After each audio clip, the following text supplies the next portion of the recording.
रामायण की अमृत धारा में आप सबका स्वागत है। सभी सुनने वाले सज्जनों को जय सिया राम जी। रामायण बालकांड भाग 3।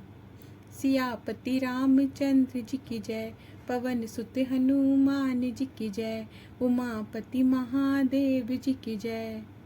जय जय सीता राम जी। दोहा। व्यापक ब्रह्म निरंजन, निर्गुण विगत विनोद, सो अज प्रेम भक्ति बस, कौशल्या के गोद सियापति रामचंद्र जी की जय, कौशल्या के गोद सियापति रामचंद्र जी की जय। जो ब्रह्म सर्वव्यापक, माया रहित, निर्गुण, हर्ष, शोक से रहित हैं, वे प्रेम और भक्ति के वश कौशल्या जी की गोद में विहार कर रहे हैं। करोड़ों कामदेवों की शोभा वाला नील कमल गंभीर मेघ के समान श्री राम जी का सांवला शरीर है। लाल कमल के समान चरणों के नखों की शोभा है, मानो लाल कमल के पत्तों पर मोती आ बैठे हैं।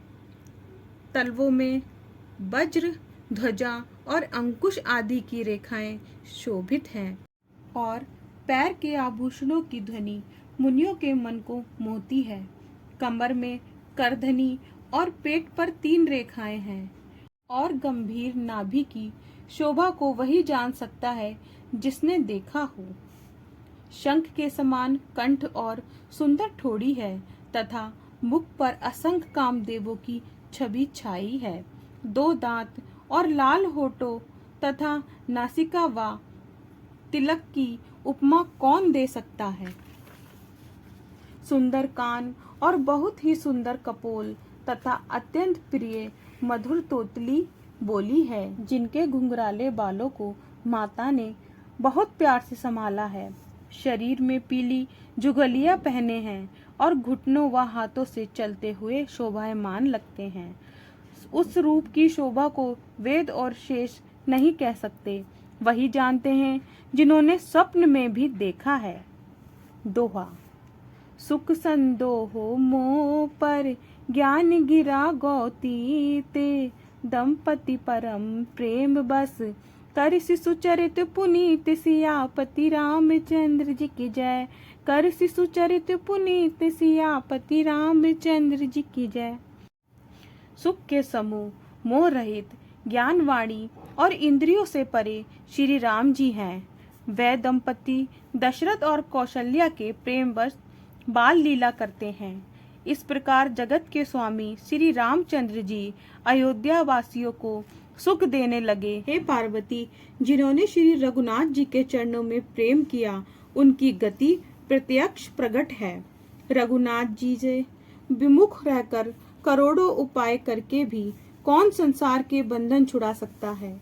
चराचर के जीवों को अपने वश में करने वाली माया भी प्रभु भगवान से डरती है।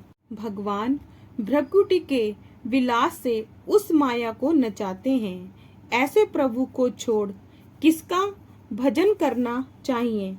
मन, कर्म और वाणी से चतुराई छोड़कर भजन करने से रघुनाथ जी कृपा करेंगे। इस प्रकार प्रभु ने बाल लीला करके अयोध्या वासियों को सुख दिया।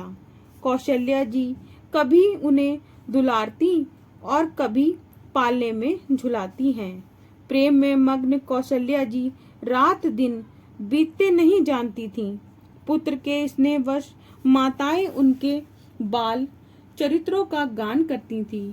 एक बार माता ने श्री राम जी को स्नान कराया और श्रृंगार करके पालने पर लिटा दिया।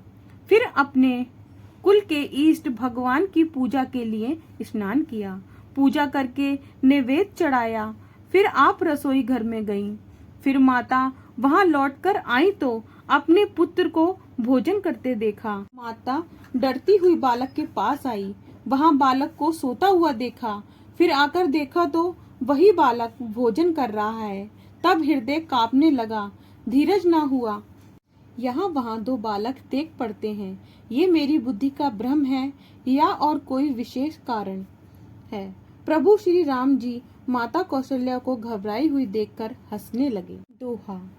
देख रावा मातहि निज अद्भुत रूप अखंड, रोम रोम प्रति लागे कोटि कोटि ब्रह्मांड सियापति रामचंद्र जी की जय। कोटि कोटि ब्रह्मांड सियापति रामचंद्र जी की जय। और माता को अपना वह अद्भुत और विराट स्वरूप दिखलाया जिसके एक एक रोम में करोड़ों ब्रह्मांड सुशोभित हैं। असंख्य सूर्य, चंद्र, शिव, ब्रह्मा, अनेक पर्वत, नदी, समुद्र, पृथ्वी, वन, काल, कर्म, गुण, ज्ञान और सब रूप आदि देखे, और वह भी देखा जो किसी से सुना भी नहीं था। इस प्रकार से बलवती माया को भी देखा जो बहुत ही डरी हुई हाथ जोड़े खड़ी थी। जीव को देखा जिसे माया नचाती है। भक्तों को देखा जो जीव को माया के फंदे से छुड़ाती है। कौशल्या जी के मुंह से बोल नहीं आया। नेत्र बंद करके राम जी के चरणों में शीश नवाया।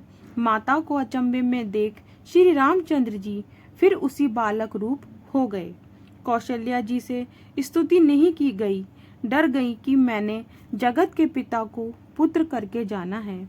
श्री हरि ने माता को समझाया और कहा, सुन माता, इस चरित्र को किसी से नहीं कहना।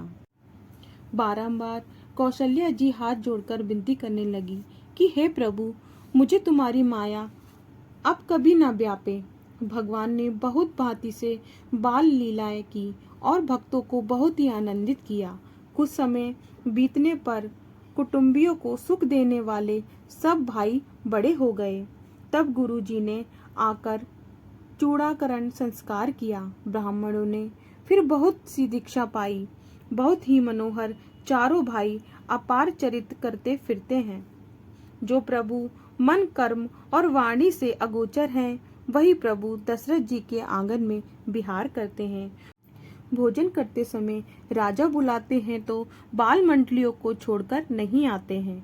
जब कौशल्या जी बुलाने जाती हैं, तब प्रभु ठुमक ठुमक कर भाग जाते हैं। वेदों ने जिनको अनंत कहा है और शिव जी ने जिनका अंत नहीं पाया, माता कौशल्या उन्हें दौड़कर हठपूर्वक पकड़ने दौड़ती हैं। वे देह में धूल लिपटे हुए आए और राजा ने हंसकर गोद में बैठा लिया। वे चंचल चित्त से भोजन करते हैं। अवसर पाकर मुंह पर दही भात लिपटाए किलकारी मारकर भाग जाते हैं।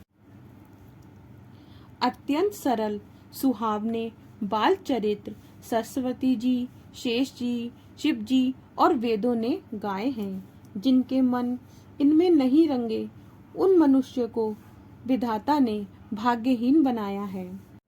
जब सब भाई कुमार हुए, तब गुरु, पिता और माता ने जनेऊ कर दिया।